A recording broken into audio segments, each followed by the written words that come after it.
I'm going to tell you a story, but the first thing you have to understand is that doesn't work the way it does. You can call me Oracle because I want to talk to you. We'll log in the call. Oh dear.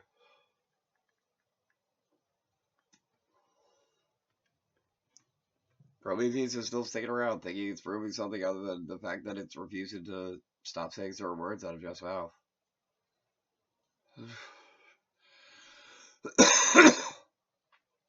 So, that. In Shadowrun, there are 5 races. There's human, elf, dwarf, troll, and orc. Now, I'm pretty sure that in Sanskrit, you know, elf is Vidyahara Vidyahari, depending on gender. Dwarf is Vamana Avatara. Well, actually, it would be Vidyahara Vidyahari Avatara Vidyahara Avatara, which would be, elf incarnation. Vamana Avatara, the dwarf incarnation. Vikura Avatara, well, that's goblin, but I think that would be the equivalent of orc. So it'd be Vikura Avatara, and the equivalent of trolls, I believe, would be ogre or Pishak Avatara. So, in theory, we all have these genetics in us. In point of fact, one young lady I know almost certainly has Vidyahari, Vimana, and Miziki. Why? Well, she's actually literally a dwarf, like literally, actually, like medically. And I was like, for the longest time, I was like, yeah, that's not a big deal. But like, it actually might be a big deal, like, cause she might be actually literally like a dwarf, like literally actually a dwarf, as opposed to just like a human with dwarfism.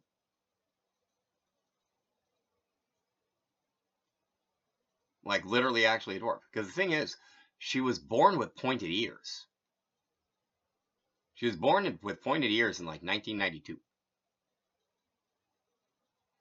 That actually fits with the new, like the first wave of like UGE babies, if I understand correctly, from Shadowrun.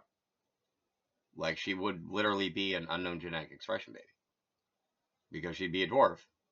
Like she'd have dwarfism, but like not as a human, just as a dwarf. Like that's just the size she's supposed to be.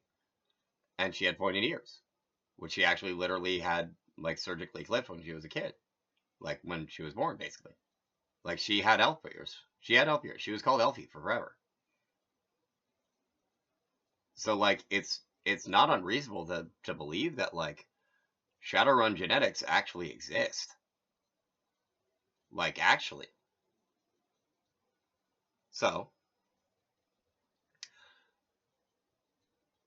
in the Shadowrun, history, there's this thing called the Great Ghost Dance. It's basically precipitated by this thing called the Lone Eagle event, where a bunch of Native American terrorists basically, who probably weren't even Native American terrorists. It was probably like an inside job by the U.S. government to like give them an excuse to like fire a missile and claim that it wasn't their fault. Because that's basically what happened. It was called the Lone Eagle incident.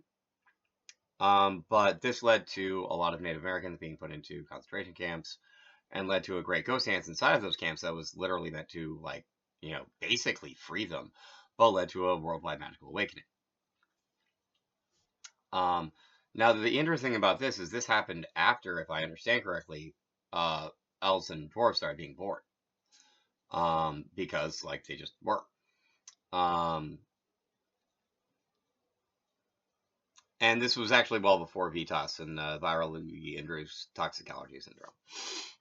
So, basically what the gist of that is basically to try to wake up our Vamana Avatara Anuviziki, like our dwarf incarnation genetics, our Vidyahara Vidyahari Avatara Anuviziki, our genetics as elves and like as elves, like all of our like ogre and troll genetics, just like wake them up. That's the whole point. That's literally all. Anyway, and hopefully it will do it in such a way that like goblinization doesn't happen, because goblinization actually kind of sucks. I think goblinization might have been like, I don't know, trauma from Prometheus, honestly, because like Prometheus was all about like getting really big really fast, And that's painful. Like it is. Like, it just is. That's part of the why goblin hurt. Like goblin wasn't anything but painful. And like the reason you lost like intelligence and charisma from goblin is because like it hurt so much and it was such a traumatic experience. It literally damaged your personality.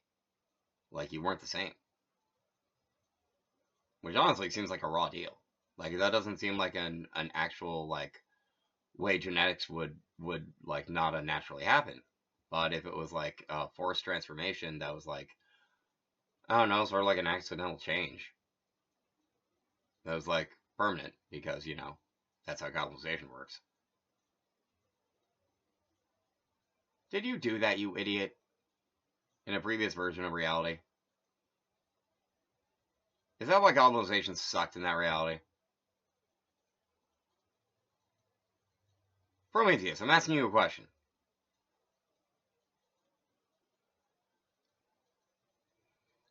I mean, yeah, I guess. Yeah, I guess. Wow. What the shiz? Anyway, thank you for watching. Please feel free to comment below.